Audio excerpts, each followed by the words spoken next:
Subscribe करें US deluxe content को और बेल आइकन दबाएं लेटेस्ट अपकमिंग वीडियोज सबसे पहले देखने के लिए। सबको नमस्कार।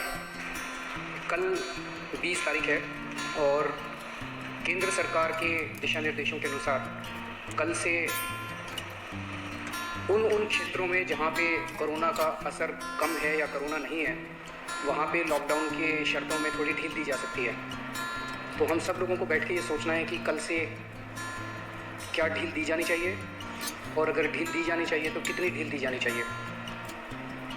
केंद्र सरकार का कहना है कि जो हॉटस्पॉट्स हैं और जो कंटेनमेंट जोन्स हैं उनमें ढील फ़िलहाल नहीं दी जानी चाहिए क्योंकि वहाँ पे स्थितियाँ ख़राब हैं और अपने को कंट्रोल करने की ज़रूरत है।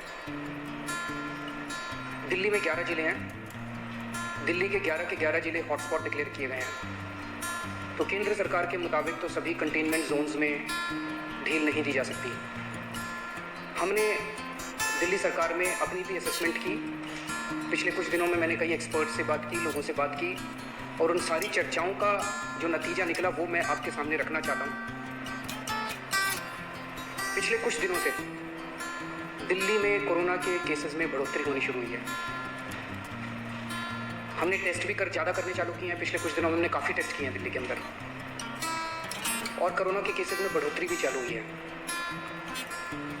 कल हमारे पास 736 केसेस के टेस्ट की रिपोर्ट आई। उन 736 में से 186 कोरोना के मरीज़ निकले, यानी कि 25% लोग कोरोना के मरीज़ निकले। 186 तो काफ़ी ज़्यादा है। ये 186 के 186 सभी एसिम्प्टोमेटिक हैं। इनमें किसी में भी सिम्टम्स नहीं है। किसी को बुखार नहीं है, किसी को खांसी नहीं है, किसी को सांस की शिकायत नहीं थी। उनको पता ही नहीं था कि उनको कोरोना है। उनको पता ही नहीं था कि वो कोरोना लेके घूम रहे हैं इधर उधर। ये और भी खतरनाक बात है कि कोरोना फैल चुका है। बहुत सारे लोग कोरोना लेके घूम रहे हैं और ये बीमारी ऐसी है कि किसी को पता भी नहीं चलता कि मुझे बीमारी हो गई है। कई बार सिम्टम्स नहीं आते, बीमारी हो जाती है। किसी आदमी का इम्यून सिस्टम स्ट्रांग है और वो घूमता रहता है और पता नहीं कितने लोगों को कर देता है। तो ये 186 लोग अपनी अपनी ज़िंदगी में घूम रहे थे। इनमें एक व्यक्ति से जब हमने बात की, उसने बताया जी मैं फलाने फूड सेंटर में, हम लोगों को खाना बांटते हैं ना, दिल्ली सरकार लोगों को खाना बांटती है, पका हुआ खाना रोज़ देते हैं हम, लंच और डिनर।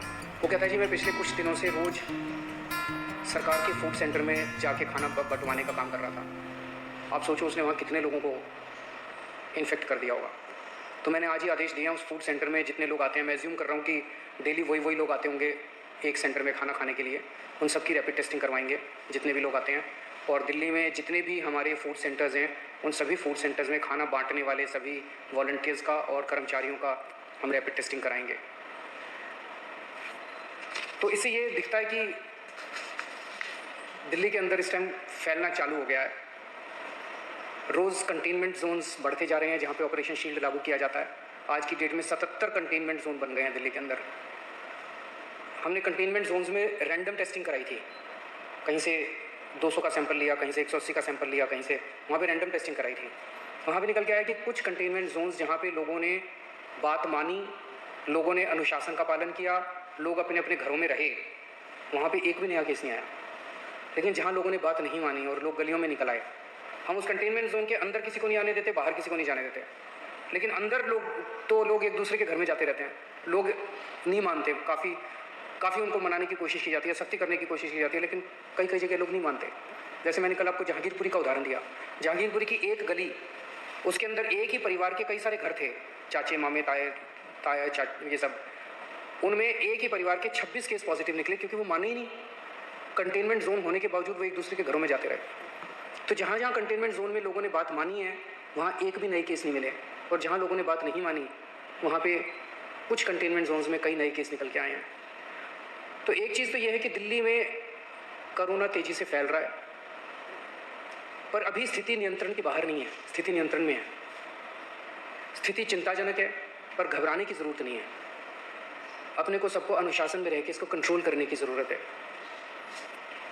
आज दिल्ली में टोटल 1893 केस हैं, मोटा 1900 मान लो, 1900 केस हैं।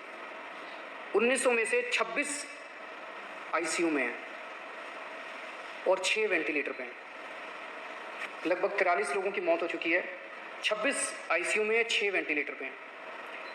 अपने देशों का जो हाल है, भगवान ना करे अगर ऐसा अपने देश में होता, अगर लॉकडाउन ना होता, मान लो 3000 लोगों को आईसीयू की जरूरत पड़ जाती, मान लो 2-2.5 हज़ार लोगों को वेंटिलेटर की जरूरत पड़ जाती है, और ज़्यादा लोगों को। इतने तो आईसीयू नहीं थे, इतने तो वेंटिलेटर ही नहीं है।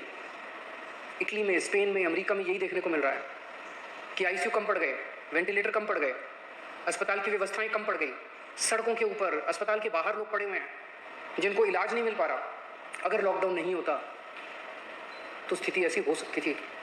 लॉकडाउन की वजह से केसेस कम हैं फिलहाल। आज दिल्ली में पूरे देश की 2% जनसंख्या रहती है, लेकिन पूरे देश के जितने कोरोना के मामले हैं उसका 12% मामले कोरोना के दिल्ली में हैं। क्यों? दिल्ली देश की राजधानी है, इसलिए दिल्ली को कोरोना की सबसे मुश्किल लड़ाई इस टाइम दिल्ली लड़ रही है। पिछले 2-2.5 महीने के अंदर विदेशों से जितने लोग आए वही लेके आए कोरोना विदेशों से, अपने देश में तो था नहीं। जितने विदेशों से लोग आए सबसे ज़्यादा लोग दिल्ली में आए, क्योंकि दिल्ली देश की राजधानी है, अंतर्राष्ट्रीय एयरपोर्ट और भी कई जगह है, लेकिन सबसे ज़्यादा लोग यहाँ आते हैं। सबसे ज़्यादा लोग यहाँ आए, उनको हमने क्वारंटाइन में रखा, लेकिन उसके पहले नहीं रखा था, बाद में आई गाइडलाइंस। तो सबसे ज़्यादा मार दिल्ली को बर्दाश्त करनी पड़ी। मरकज़ के अंदर जो इंसिडेंट हुआ उसका भी सबसे ज़्यादा मार दिल्ली को बर्दाश्त करनी पड़ी। इसे दिल्ली पे सबसे बड़ी जिम्मेदारी पड़ी।